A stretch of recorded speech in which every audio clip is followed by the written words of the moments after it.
കേരളത്തിൽ ഇപ്പോഴും നിർമ്മാണ സാങ്കേതിക വിദ്യയുടെ രഹസ്യം വെളിപ്പെടുത്താതെ നിഗൂഢമായി നിലകൊള്ളുന്ന ഒരു ആശ്ചര്യ നിർമ്മിതിയുണ്ട്. അത് പുനലൂർ തൂക്കുപാലമാണ്. നിങ്ങൾക്ക് ഈ ചാനൽ ഇഷ്ടപ്പെട്ടെങ്കിൽ സബ്സ്ക്രൈബ് ചെയ്യണം, ഷെയർ ചെയ്യണം.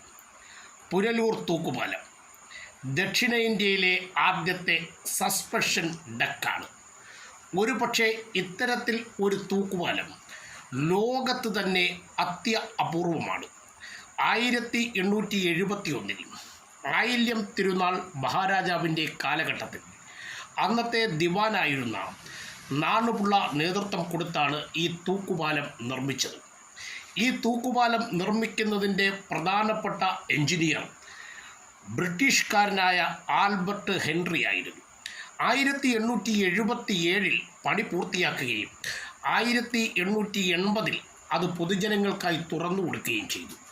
ആദ്യം പൊതുജനങ്ങൾ ഈ തൂക്കുപാലത്തിലൂടെ കയറുവാൻ മടിച്ചു. അവർക്ക് പേടിയായിരുന്നു. അതുകൊണ്ട് അവരെ വിശ്വാസം വരുത്തുവാൻ ഈ തൂക്കുപാലം നിർമ്മിച്ച എഞ്ചിനീയറും കുടുംബാംഗങ്ങളും തോണിയിൽ കല്ലടയാറ്റിലൂടെ സഞ്ചരിക്കുകയും 6 ആനകളെ ഈ തൂക്കുപാലത്തിലൂടെ നടത്തുകയും ചെയ്തു.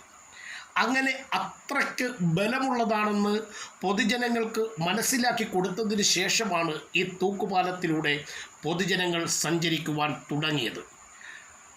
1880 ഈ തൂക്കുപാലം പൊതുജനങ്ങൾക്ക് വേണ്ടി തുറന്നു കൊടുക്കുമ്പോൾ ഈ തൂക്കുപാലത്തിലൂടെ കാളവണ്ടികളും മറ്റ് കച്ചവടത്തിന് വേണ്ടിയുള്ള വണ്ടികളും മാത്രമല്ല, മോട്ടോർ വാഹനങ്ങളും ഒക്കെ തന്നെ പോയിരുന്നു. കല്ലടയാറിൻ്റെ ഇരുകരങ്ങളുമായി ബന്ധിപ്പിക്കുന്ന രീതിയിൽ ഇങ്ങനെയൊരു തൂക്കുപാലം നിർമ്മിക്കുവാൻ ഇടയാക്കിയതിന് പല കാരണങ്ങളുണ്ട്. പുനലൂർ പ്രദേശമൊക്കെ വനപ്രദേശമായതിനാൽ വന്യജീവികൾ മനുഷ്യർ സഞ്ചരിക്കുന്ന താമസിക്കുന്ന ഇടങ്ങളിലേക്ക് വരാൻ സാധ്യതയുണ്ട്. അത് ഒഴിവാക്കുന്നതിനും കൂടി വേണ്ടിയാണ് ഇത്തരത്തിലൊരു തൂക്കുപാലം നിർമ്മിച്ചത്. കല്ലടയാർ വളരെ ശാന്തമായി ഒഴുകുന്നെന്ന് തോന്നുന്നു. പക്ഷേ അതിശക്തമായ നീരൊഴുക്കുകളും അടിയൊഴുക്കുകളും ഈ ആറ്റിൽ ഉള്ളതുകൊണ്ട് ആറ്റിൻ്റെ ഉള്ളിലേക്ക് തൂണുകൾ നിർമ്മിച്ച് ഒരു പാലം നിർമ്മിക്കുക എന്ന് പറയുന്നത് അസാധ്യമാണ്. അതുകൊണ്ട് ആറ്റിൻ്റെ ഇരുകരങ്ങളിലും കിണറുകൾ നിർമ്മിച്ച് ആ കിണറുകളിൽ ചങ്ങല ഇറക്കി ബന്ധിപ്പിച്ച് ആണ് ഇത്തരത്തിൽ ഒരു പാലം നിർമ്മിക്കുന്നത്. അങ്ങനെ 4 കിണറുകൾ ആറിൻ്റെ ഇരുകരകളിലുമായി നിർമ്മിച്ചു. ആ കിണറുകൾക്ക് ഏതാണ്ട് 100 അടിയോളം താഴ്ചയുണ്ട്. ആ കിണറുകളിലേക്കാണ് ചങ്ങല വലിച്ചു മുറുക്കി അതിൽ പാലം തൂക്കി ഇട്ടിരിക്കുന്നത്. ഈ തൂക്കുപാലത്തിന് ഏതാണ്ട് 20 അടിയോളം വീതിയും 400 അടിയോളം നീളവുമുണ്ട്. ഈ തൂക്കുപാലം പുനലൂരിൻ്റെ ചരിത്രവുമായി സംസ്കാരവുമായി ബന്ധപ്പെട്ട് ഒരുപാട് വികസനത്തിൻ്റെ നാന്ദി കുറിച്ചതാണ്. തമിഴ്നാട്ടിൽ നിന്ന് ധാരാളം ആൾക്കാർ പുനലൂരിലേക്ക് കച്ചവടത്തിനായി എത്തുന്നവർ ഈ പുനലൂരിലെ തൂക്കുപാലത്തിൻ്റെ വിസ്മയം കണ്ടുകൊണ്ട് പുനലൂരിൽ തന്നെ താമസമാക്കി. അതുകൊണ്ട് തന്നെയാണ് പുനലൂരിന് തമിഴുമായി ബന്ധപ്പെട്ട ഒരു സംസ്കാരം രൂപപ്പെട്ടു വന്നതെന്നും കണക്കാക്കുന്നുണ്ട്. പക്ഷേ വെളിവാക്കാത്ത ഒരു സത്യമുണ്ട്. ഈ ചങ്ങലകൾ നിർമ്മിച്ചത് നമ്മുടെ കേരളത്തിൽ തന്നെയുള്ള ബ്ലാക്ക് സ്മിത്ത് വിഭാഗത്തിലുള്ള അതിബുദ്ധിമാനായ ഒരാളായിരുന്നു.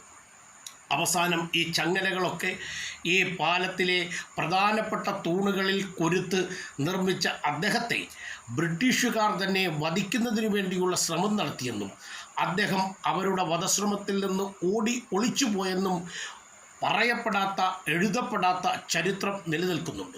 അതുകൊണ്ട് കേരളത്തിലെ ബ്ലാക്ക് സ്മിത്ത് വിഭാഗത്തിൻ്റെ ബുദ്ധികൗശലതയും കൂടി ബുദ്ധിസാമർഥ്യവും കൂടി ഈ പുനലൂർ തൂക്കുപാലത്തിൻ്റെ നിർമ്മാണത്തിൽ ഉണ്ട് എന്ന് പലരും പുറത്തു പറയാത്ത സത്യമായി അവശേഷിക്കുന്നതാണ്. എന്തായാലും ഈ തൂക്കുപാലം ഒരു വിസ്മയമാണ്. ഈ തൂക്കുപാലം വിനോദസഞ്ചാരികളെ ആകർഷിക്കുന്നതാണ്. ദിവസവും ധാരാളം വിനോദസഞ്ചാരികളാണ് ഈ തൂക്കുപാലത്തിൻ്റെ സൗന്ദര്യം ആസ്വദിക്കുന്നതിനും അവിടുത്തെ ഫോട്ടോഷൂട്ട് നടത്തുന്നതിനുമായി എത്താറുള്ളത്. എന്തായാലും കല്ലട ആറിന് ഇരുകരങ്ങളെയും ബന്ധിപ്പിച്ചുകൊണ്ട് ഒരു വിസ്മയമായി, ഒരു അതിശയമായി പുനലൂർ പട്ടണത്തിൻ്റെ സൗന്ദര്യമായി തൂക്കുപാലം ഇപ്പോഴും നിലനിൽക്കുന്നു.